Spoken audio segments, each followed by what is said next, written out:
So before we get to Gideon and his story, a little bit of background on the situation he's in. We've been looking at some of the ways that doubt can interplay with our faith. And if you haven't picked up by now, there's lots of characters in Scripture that go through seasons of doubt, that face things where they're struggling to understand, to come to terms with how it is that things can happen the way they do. Sometimes they doubt God, sometimes they doubt themselves. Our character last week, the man who was looking for healing from Jesus, and his doubt was that anything could ever get better. So when Jesus asked him the question, do you want to get well? He just goes, well, I can't. So he doesn't really answer the question, do you want to? He doesn't even want to entertain the possibility because what he's lost is hope. And so that kind of doubt that the situation can get any better. So as we get to Gideon, a little bit of background on what's going on in Israel. So Israel had gone through this pattern that they'd fallen into. And what would happen is they would do evil in God's sight. So they would do stuff like worshiping idols. They would treat widows and orphans poorly. And so they would fall away from what they knew they should be doing and their role in the world, because God had called his people to kind of be representative. Like he was starting with Abraham and his descendants, but he said to Abraham from the beginning, I will bless you and I'll make you a blessing to all nations. Like it was supposed to catch on, and so God was kind of showing them how it was done and how he felt about the human race, and then it was supposed to spread from there. But in Gideon's time, the people had been doing evil in God's sight, and then there was, with the idols and other things where they'd gotten off track, and then God would turn them over to their enemies. So instead of protecting them, people like, in this case, the Midianites would come in and kind of decimate them, and they'd find things hard. And so when they were in trouble, of course, they would go back and go, hey, God, help! And they cry out to him. And so that was step 3. So people do evil, and then God would turn them over to their enemies. Then they would cry out to God for help, and he would send a deliverer. And so if you read through the Old Testament, they're referred to as judges, not because they wore black flowing robes and they decided court cases. They especially didn't wear the little white, like the British do, the little white wig. It wasn't that kind of judge at all. Judges were people who were sent as deliverers for the people of God. So they would bring the message, and once people came to their senses and called out to God for help, he'd send a hero, a rescuer. And that's what the judges were. And so this pattern had played out over and over again. And you get the sense as the book of Judges unfolds that God's getting frustrated with the pattern. And rightly so. Because over and over again, he'd kind of correct them and get them back on the path, and they'd straighten out, and then they'd just go back and do it all over again. It's like repeatedly saying sorry, and they're doing the exact same thing you said you were sorry for, right? You know people who've done that? You've been people who did that? If we're honest, we probably have sometimes. And so God sends a prophet to the people of Israel. And just 2 verses before our passage, it says, this is what the Lord, the God of Israel, says, I brought you up out of slavery in Egypt, and I rescued you from the Egyptians and from all who oppressed you. I drove out your enemies and gave you their land. I told you, I'm the Lord your God. You must not worship the gods of the Amorites in whose land you now live. But you have not listened to me. So God's going, you had one job. You're supposed to worship me and only me. He's the only real God there is. He's the guy who created the entire universe. And so he's wanting his people to be faithful to him so that others will catch on and realize that he's trustworthy. And yet they keep falling away. And so he says, I rescued you from the Egyptians, and I brought you into this land, and I did all these things for you, and your one job was to worship me and not worship other gods, and you just won't listen. And so God's in this situation where it's kind of really a tough place to be, because the point of him rescuing them is so that it can be an example as to who the real God is and who they can trust with their lives. But because they're doing what they're doing, God's kind of in a no-win situation in so many ways. Because if he rescues them anyway, even though they're doing evil, then it makes it look like the evil doesn't matter, and it doesn't matter what they do. They're all doing fine. But if he doesn't rescue them, then people think, well, that the God of Israel doesn't rescue them. He must not be very powerful, or maybe he's not even real. And so his people have put him in this tough spot where the pattern that God had for them, where they'd promised to be his people, and he promised to be their God and look after them. And so the pattern's been broken by the people, and he keeps resetting things to try to get them back on track, and they keep going back down and doing it again. And so he says, I rescued you, and you're supposed to only worship me, but you're not doing it. You will not listen. So God's frustrated with this cycle pattern, and rightly so. And he'd made this deal, and they're breaking it, and now he's kind of in this situation. And that's what's going on at the time of our story. The people had just been crying out to God, like, come rescue us. They're at, that stage where they cry out, step 3. And so God is ready to send a deliverer, but the people are crying out to God, but they're still worshiping at altars to Baal, and they've got Ashereth poles. And so Baal's the god of storms and rain, and therefore he was thought to control vegetation and agriculture. You need rain to grow crops, right? So that god would take care of that and help them out with that. And the Ashtoreth was the mother goddess of love and war and fertility. So that carries a few other kind of important things in life. And so they figured, we'll just hedge our bets. Like, it's not that we don't believe in God or we don't worship him or we don't try to get his help, but, more gods means more help, and that sounds like a good thing. We'll hedge our bets. We'll have enough help, and we'll get more help because we've got more gods. And so that's kind of what they're thinking and how they're kind of approaching life. But God's going, that's not the way this works. You're supposed to just worship me. Which brings us around to Gideon. And so Gideon is that person that God's calling on. And so Gideon, we find him. When we first find him, he's in a wine press threshing grain. And just so you know, a little bit about Israelite history and the ancient world, wine presses are where you press wine. It's where you stomp grapes and make wine. It's a big pit. It may be 3 feet deep with the wall around it and like a big concrete swimming pool kind of thing. And there's a trough off of it, and you stomp the grapes and all the juice runs off, and you bottle it, and you do all those things to ferment the wine, and that's what you do with a wine press. But Gideon, what you normally do when you're threshing grain is they'd have a big round kind of basket, wheat woven basket, kind of flat, and you would put grain on there and you'd throw it up in the air, and the chaff, the part that you don't want, it was kind of light and feathery, and so you'd throw it in the air and the wind would take it and it'd float off to the sides and drop to the ground, and the chaff was a little heavier, the wheat kernels were heavier, so they would fall back on the basket, and you had the good stuff, the stuff that you can eat. And so you do it out in the wind, right? Out in the open. But Gideon is in the wine press. He's hunched over in this little 3-foot wine press, and he's throwing grain like, not too high, trying not to draw attention. And we're told that's because he's afraid of the Midianites. So the Midianites were the enemy. They were the ones that God had turned them over to.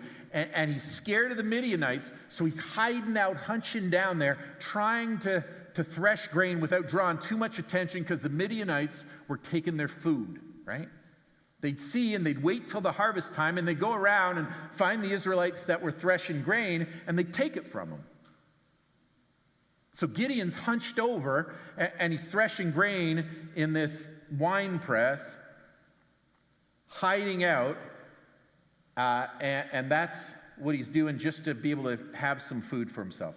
So Gideon is doing this, and Gideon's in the wine press, hiding out, threshing grain on the down low, and that's when the angel of the Lord appeared to him and said, "Mighty hero,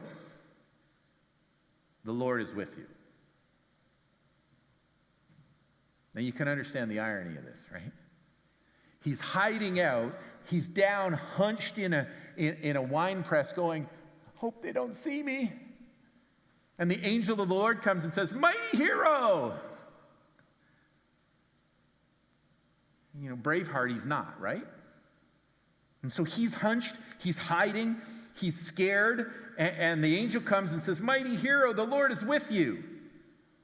And so it's kind of ironic, but there he is. That's what he's at. He's afraid of the enemy, and he feels he has reason to be.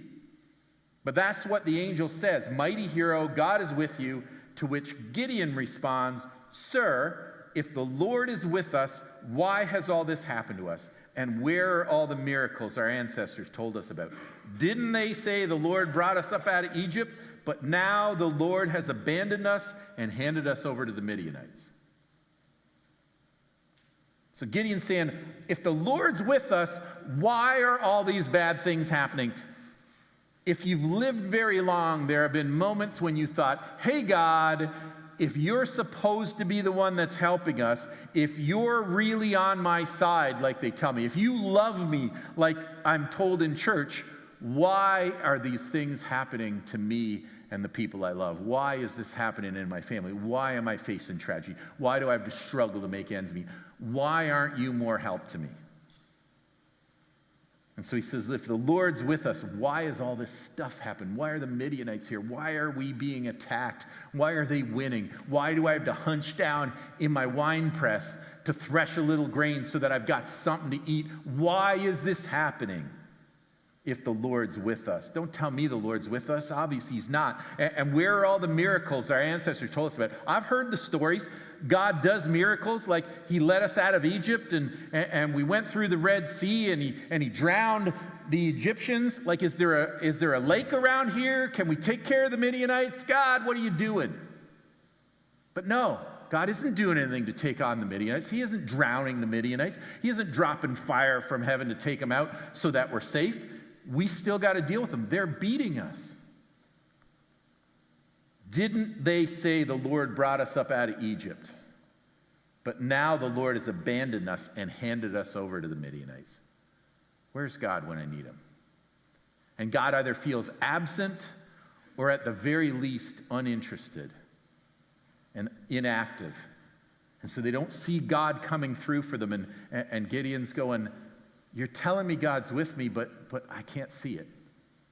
That's not the circumstance I'm going through. I don't see the rescue that our people always talk about, and those stories are just reminding me how bad it is and how untrue that is for us. So I don't know if he did it then, but he sure isn't doing it for me now." Never felt like that? Like circumstances are so bad, you're like, I don't know where God is in this. I don't know what he's doing. I wish he would help. And you pray about something and it doesn't happen, and you just go, I don't know. It seems like he's not there, or he's far off, distant, and I don't know if he cares at all. And that's kind of how he's feeling. Gideon's saying, I feel like I'm on my own. I've heard the stories, but I feel like I'm on my own at this point. And the best plan I can come up with is to hunch down in my wine press like a total coward and throw my grain up in the air just a little bit and to try to get something so I can eke out a living. I am not being rescued by God. I got to do everything I can for myself. Because if God was with us, he would stop the bad things from happening. He'd do miracles like the ones we were told about from the past. He'd rescue us powerfully like he did when our people were in Egypt and lead us out of this trouble. But God's not showing up. God's not active. He's not doing what he could to help us. And so Gideon feels like he and his people are on their own. And he seems totally absent from the scene. So he's hiding his food and hoping for the best, but he feels like he's alone and God will not help them. And so he's expressing this doubt, right? The doubt is that God will show up, that God will come through, because his experience tells him that God hasn't been doing that. And so he criticizes God's lack of acting on his behalf. So he doesn't believe that God's going to come through. He doubts that he cares enough to help.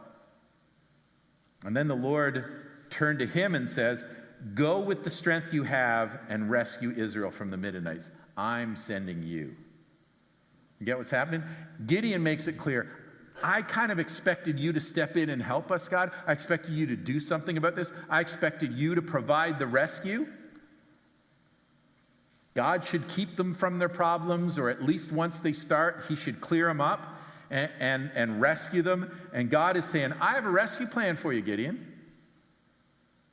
I have a plan for you to rescue you from the Midianites. I'm sending you. You're the one that's going to go take them on. Go with the strength you have. I don't know how much that is, if he's hanging out in a wine press, but he says, go with the strength you have and rescue Israel from the Midianites. I'm sending you. You may not have much strength, but if you put all of it into it, go, and I'm going to send you, and you're going to rescue Israel from the Midianites. That's what I'm telling you to do. And God is saying, I have the plan, you're the plan. And then Gideon responds again and says, but Lord, how can I rescue Israel? My clan is the weakest in the whole tribe of Manasseh. Do you understand who you're talking to? Like, Manasseh's a pretty weak tribe, and our clan is the weakest in Manasseh, and I'm the weakest in my clan. Like, you're scraping the bottom of the barrel. You got to be able to do better than sending me. I am the weakest in my clan. My clan's the weakest in the tribe of Manasseh, and it's just Manasseh, man. So Gideon wants a solution. He wants God to actively step in and be the warrior God that he is, and to fix it all, and then it'll be okay. And God's going, I want you to step into this, and I want you to do what I told you to do, and you can take on the Midianites. And Gideon's going, that's the worst plan I've ever heard. What are you thinking? I'm the weakest of the weak. And so he brings up this problem. He's got a point, right? He's in a wine press, hiding out like a coward. Of course he doesn't want to go take on the Midianites. And so Gideon expresses kind of two kinds of doubt. First, he doubts God, and he says, look, you're not coming through. You're not doing what you should. You're not doing the God stuff you're supposed to and rescuing us like all those stories. That would be nice. We want to see you intervene powerfully. You should be doing something, God. I'm sitting here watching, and you should be doing. And God goes, I'll rescue you, but you're not being passive in this, buddy. You're in it. So God says to Gideon, look, if you trust me and do what I say, then that's the way to go. So God chooses him, and so God says to him, the Lord says to him, I will be with you, and you will destroy the Midianites as if you were fighting against one man. He says, you say you're weak, but if you step out there and do what I tell you, if you face the Midianites, they have a massive army. They're way bigger than your army. They're better trained. They're ruthless. Like Israel would get decimated on the surface of it if they went head to head with Midian. And God's going, look, Gideon, if I can get you to listen to what I tell you, you'll take them on. It'll be like you're duking it out with one guy. That whole army will go down like they're a single soldier facing you in combat. And he's not saying it because God is under some delusion that Gideon is strong or brave or anything else. And God doesn't need Gideon to fight the Midianites. He could rain fire out of the sky. He could lead them into a lake and drown them. He could take them out in a million different ways with lightning bolts or whatever he chose.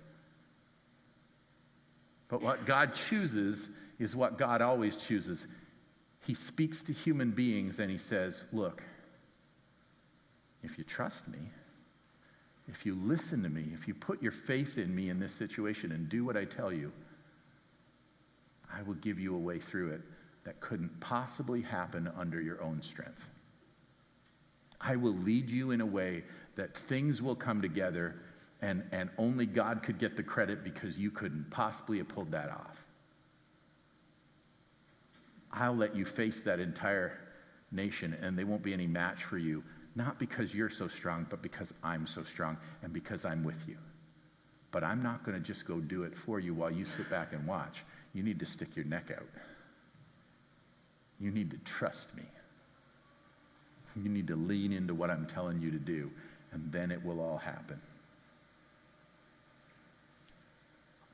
And see, this story gets passed down through Scripture to us because so often we sit back and we can critique what God's doing and not doing, and we go, I wish you would do something. And so often God goes, I'll do something, but you got to come with me. I'll do something, but I'm not going to just do it for you. I'm going to do it in you and through you. And I'm going to do something that you couldn't possibly pull off. And I'm going to give you the strength to be there and to face down those scary circumstances, those people like the Midianites, those things that come at you, and the tasks that you are not equal to because you are not the hero that you should be. But he says, look, I will call the mighty warrior out of you, not because it's native to you, but because that's what I do. But you don't get to sit and watch. I'm calling you to trust me and to go with me and to stick your neck out and show that you really believe in me. And I can work with that. And I'll do something through you that will be amazing and will give purpose to your life. And you'll be able to have an impact on the world around you. And other people will see that they can trust me too.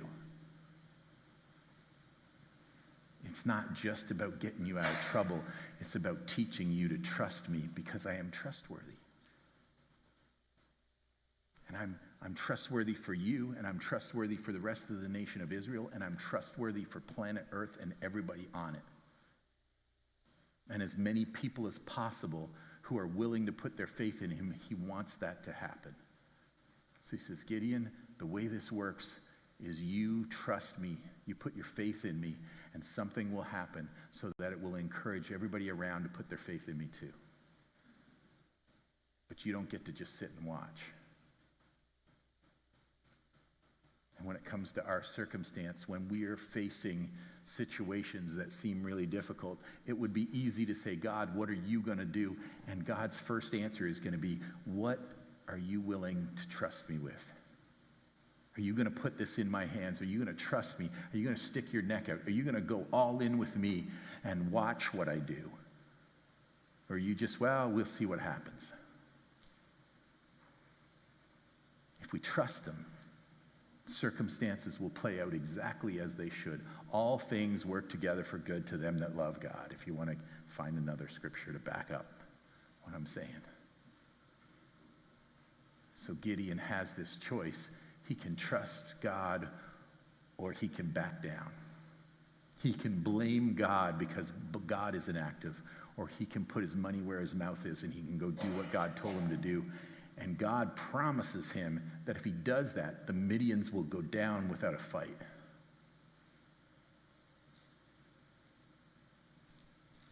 And with whatever you're facing, with that, whatever your family's facing, with whatever your friends or our nation is facing, if we don't trust God, then we don't get anywhere. And things don't really play out as they should. And so there wouldn't be any point for God in intervening just to make our situation better if we don't trust him. Because he's not just concerned with you. He's not even just concerned with the people sitting around you. He's concerned with the whole planet, and he cares for them. He wants them to know him. He wants them to see that when we trust him, he comes through, so that they will trust him and they will see that he always, always comes through for us. And so while Gideon is ready to hide out and to play it safe, while he doubts God's kindness and God's willingness to help him, and while he doubts his own strength and his own ability to change circumstances, God is saying, you can actually do something great here. You can do it, not because you have the strength in you, but because I will be with you. And if you trust me, I will work in you and through you, and your life will become the mission that it's supposed to be. But he's not just telling Gideon this, he's telling us.